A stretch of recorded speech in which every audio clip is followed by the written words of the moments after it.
अस्सलाम स्टूडेंट कैसे हैं आप। उम्मीद करता हूँ आप खैरियत से होंगे। अच्छा स्टूडेंट्स, आज हमने स्टार्ट करना है lecture centrifugal force, circular motion और सेंट्रीफ्यूगल फोर्स का आज हमने आर्टिकल जो है वो हमने स्टार्ट करना है।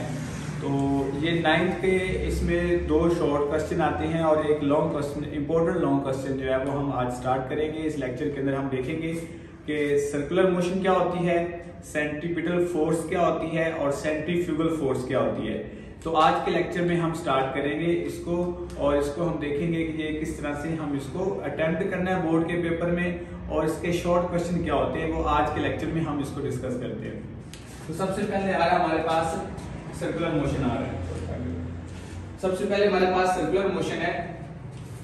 सर्कुलर मोशन इसका आप सबसे पहले देखें तो इसमें ये जो आ रहा है सर्कल आ रहा है, इसमें इस वर्ड के ऊपर आप फोकस करें कि हमारे पास जो सर्कल है वो क्या होता है।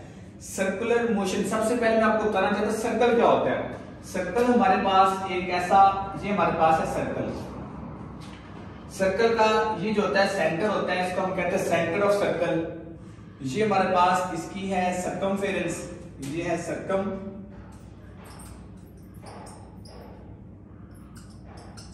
ये सर्कमफेरेंस है जिसको हम बाउंड्री भी कहते हैं, बाउंड्री ऑफ अ सर्कल। और ये होती है 2 पाई r और r हमारे पास क्या है, रेडियस है। रेडियस हर पॉइंट पे क्या होता है, सेम होता है। जो भी पॉइंट लेंगे उसके अंदर जो रेडियस आएगा वो क्या होगा।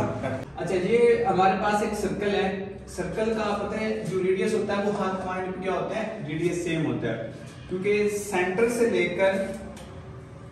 से लेकर इसकी बाउंड्री तक किसी भी पॉइंट पर जो डिस्टेंस होता है, d डिस्टेंस या r डिस्टेंस होता है वो सेम होता है, उसको हम कहते हैं रेडियस। तो ये होता है हमारे पास सर्कल होता है। अब इस सर्कल में जो बॉडी क्या करेगी, मूव करेगी, उसकी मोशन को हम कहते हैं सर्कुलर मोशन कहते हैं। लाइक एग्जांपल, जैसे हमारे पास बहुत सारे एग्जांपल्स हैं। इसकी डेफिनेशन देखें, the motion of an object in a circular path is known as circular motion. इसको हम कहते हैं सर्कुलर मोशन कहते हैं। अब इसकी पहली एग्जांपल जो है वो हमारे पास है मोशन, ये हमारे पास है motion of a stone hanging with a string. एक स्ट्रिंग की जो मोशन होती है, एक स्टोन को जब हम स्ट्रिंग के साथ अटैच कर लेते हैं, जब हम उसको घुमाते हैं तो वो उसकी जो मोशन होती है वो हमारे पास सर्कुलर मोशन होती है। और इसकी जो सेकंड एग्जांपल है वो हमारे पास motion of the moon around the earth. जो मून है जो अराउंड अर्थ मूव कर रहा है उसकी भी मोशन को हम कहते हैं सर्कुलर मोशन कहते हैं। इसके बाद आता है मोशन ऑफ इलेक्ट्रॉन्स। आपको पता है जो इलेक्ट्रॉन्स होते हैं वो न्यूक्लियस के अराउंड क्या कर रहे होते हैं, रिवॉल्व कर रहे होते हैं। तो उस इलेक्ट्रॉन की जो मोशन होती है उसको भी हम क्या कहते हैं, सर्कुलर मोशन क्या नाम देते हैं। वो हमारे पास क्या जाती है, वो भी हमारे पास सर्कुलर मोशन आ जाती है। तो ये आपका शॉर्ट क्वेश्चन है जो बहुत ही इंपॉर्टेंट शॉर्ट क्वेश्चन है। अगर आपसे पूछ रहे तो आपने बेटा इसको शॉर्ट क्वेश्चन सबसे पहले इसकी डेफिनेशन आएगी और फिर साथ इसकी जो 3 एग्जांपल्स हैं वो आपने लिख देनी है। तो ये आपका शॉर्ट क्वेश्चन जो है यहाँ तक अटेम्प्ट हो जाएगा। आगे हमारे पास आ रहा है लॉन्ग क्वेश्चन, वो आ रहा है लॉन्ग क्वेश्चन कुछ इस तरह से पूछेगा। ये आपका लॉन्ग क्वेश्चन है, define and explain the centripetal force. Centripetal force को आपने डिफाइन करना है, एक्सप्लेन करना है। And write its mathematical formula, या write its mathematical formula of centripetal force. इसका मैथमेटिकल फॉर्मूला आपने राइट करना है, वो कैसे होता है। सबसे पहले हमारे पास आज इसकी डेफिनेशन आएगी। पहले नंबर पे हम इसको लिखेंगे, पहले नंबर पे जो है वो हमारे पास इसकी डेफिनेशन आएगी। ये नंबरिंग से नहीं, मैं वैसे आपको इसकी अरेंज के लिए बता रहा हूं। तो पहले नंबर पे आ जाएगा सेंट्रीपिटल फोर्स आ जाएगा। अच्छा, सेंट्रीपिटल फोर्स, आप इसके वर्ड के ऊपर फोकस करें कि सेंट्रीपिटल फोर्स आ रहा है। आप सबसे पहले आपको पता होना चाहिए कि फोर्स क्या होती है। आपको बेटा लास्ट वाले लेक्चर के अंदर मैंने बताया था कि फोर्स क्या होती है। फोर्स 2 चीजों का नाम है। लास्ट वाले लेक्चर में हमने फोर्स को 2 चीजों में डिस्कस किया था। सबसे पहले था हमारे पास tends to stop the body, ये क्या करती है, बॉडी को स्टॉप करती है। और सेकंड नंबर पे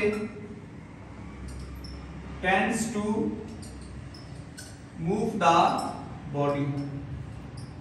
यानी कि हमने दो चीजों को डिस्कस किया था, एक तो ये स्टॉप कर देती है बॉडी को, जब बॉडी क्या होती है मोशन में होती है, उसको आगे से पुश करती है, वो बॉडी क्या हो जाती है रुक जाती है। और सेकंडली हमारे पास क्या था, सेकंडली ये था कि ये बॉडी जो आगे मूव कर रही होती है उसको स्टॉप कर देती है।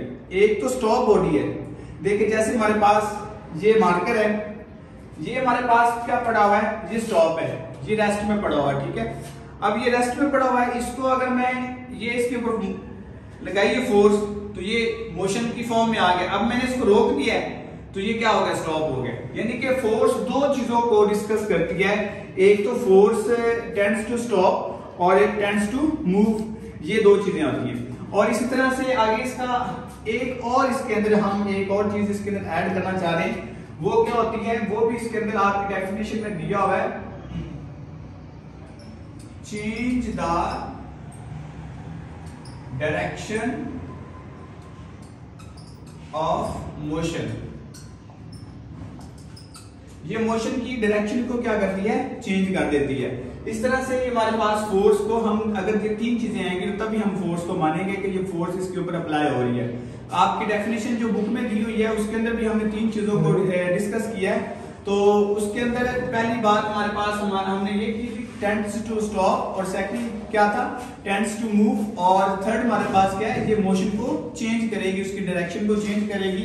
तो अब आप देखते हैं कि सेंट्रीपिटल फोर्स क्या होती है। सेंट्रीपिटल मतलब हमारे पास ऐसी बॉडी जो सेंटर में लेकर आए और उसकी फोर्स, उसकी डायरेक्शन को मुसलसल चेंज करे, उसको हम कहते हैं सेंट्रीपिटल फोर्स का नाम देते हैं। तो centripetal force is a force that keep the body in a circular path, जो उसको सर्कुलर पाथ में रखे। जब सर्कुलर पाथ में रखेगी उसकी डायरेक्शन जो होगी वो मुसलसल चेंज हो रही होगी। आप डेली लाइफ में एग्जांपल ले लें, जैसे हम एक रस्सी को किसी के साथ बांध कर ऐसे घुमाते हैं तो उस रस्सी के जो स्टोन होता है उसकी डायरेक्शन जो होती है वो बार बार चेंज हो रही होती है, ठीक है।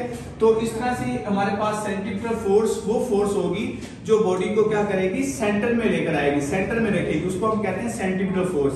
ये इसकी डेफिनेशन आ जाएगी, ठीक है। और इसके बाद इसकी एक्सप्लेनेशन आ जाएगी। एक्सप्लेनेशन के अंदर आप लोगों ने ये इसी को एक्सप्लेन कर देना है कि हमारे पास एक स्टोन है और उसको हम एक सर्कुलर पाथ में क्या कर रहे हैं, मूव करवा रहे हैं, ठीक है। और उसके ऊपर एक फोर्स इनवर्ड लग रही है, जो इनवर्ड फोर्स है वो हमारे पास सेंट्रीपिटल फोर्स है। और इसकी जो डायरेक्शन होगी, जब भी हम किसी भी पॉइंट पर जब इसको छोड़ेंगे तो इसकी जो डायरेक्शन होगी वो अलोंग द टेंजेंट होगी। अगर इसको हम यहाँ पे इस पॉइंट में छोड़ देते हैं, इसकी डायरेक्शन क्या होगी, इसकी टेंजेंट होगी। अब देखिए इसमें जो फोर्स है, ये जो फोर्स आ रही है, ये फोर्स और ये जो मोशन है, ये दोनों आपस में क्या होते हैं, परपेंडिकुलर होते हैं। ये आपस में दोनों क्या होंगे, परपेंडिकुलर होंगे, 90 का एंगल बनाएंगे। तो इस तरह से हर पॉइंट्स पे इनकी जो डायरेक्शन होती है वो क्या होती रहती है, चेंज होती रहती है। अब हम इसकी करते हैं आगे डेरिवेशन।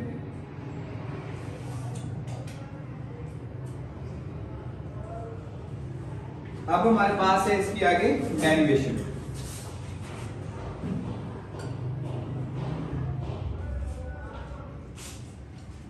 डेरिवेशन में हम करेंगे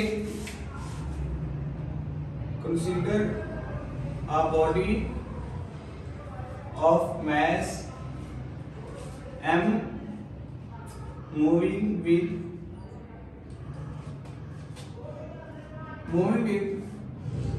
constant velocity v। Constant velocity v के साथ क्या कर रही है, मूव कर रही है। Acceleration AC is produced due to centripetal force is given as centripetal जो एक्सेलरेशन होगा, देखिए सेंट्रीपिटल एक्सेलरेशन कैसे प्रोड्यूस हो रहा है। सेंट्रीपिटल एक्सेलरेशन इसमें इस तरह से प्रोड्यूस हो रहा है क्योंकि हमारे पास ये जो बॉडी है ये बार बार अपनी डायरेक्शन को चेंज कर रही है। इसमें वेलोसिटी की जो डायरेक्शन है वो बार बार चेंज हो रही है। जब वेलोसिटी की डायरेक्शन चेंज होगी तो वो क्या होगा, एक्सेलरेशन ac प्रोड्यूस होगा, और वो एक्सेलरेशन ac क्या होता है, v स्क्वायर ओवर r के इक्वल होता है। इसको आप क्वेश्चन नंबर 1 का नाम दे लें। अब according to Newton second law of motion, second law of motion क्या होता है, F वो होता है हमारे पास F is equal to ma। क्योंकि हम बात कर रहे हैं सेंट्रीपिटल फोर्स की, तो यहाँ पे Fc आ जाएगा और ये एक्सेलरेशन भी सेंट्रीपिटल एक्सेलरेशन आ जाएगा। अब ये इक्वेशन हम इसमें पुट कर देते हैं, इक्वेशन 1 पुट इन इक्वेशन 2, तो Fc is equal to m, इसकी वैल्यू आ रही है v का स्क्वायर और नीचे क्या आ जाएगा r। तो ये बेटा हमारे पास आ जाएगा centripetal acceleration, centripetal acceleration Fc is equal to mv square over r। अब हम इसकी देखते हैं डिपेंडेंस वैल्यू, ये किसके ऊपर डिपेंड करता है, ये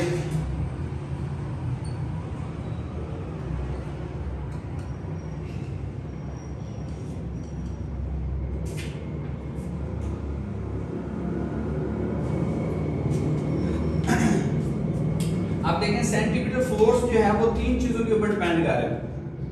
एक तो हमारे पास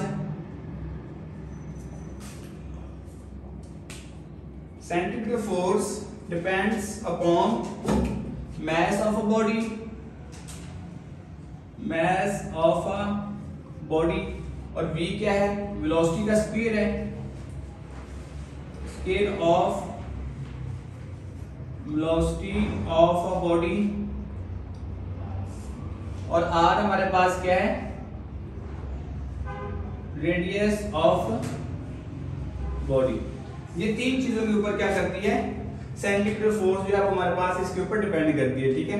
तो ये हमारे पास था सेंट्रीपिटल फोर्स, ये लॉन्ग क्वेश्चन आ रहा है, इसके अंदर 4 हेडिंग बनती हैं। पहली सेंट्रीपिटल फोर्स एक्सप्लेनेशन, डेरिवेशन, और इसकी फिर लास्ट में आ जाएगी डिपेंडेंस वैल्यू। यहाँ तक आपका लॉन्ग क्वेश्चन जो है वो कंप्लीट हो जाएगा।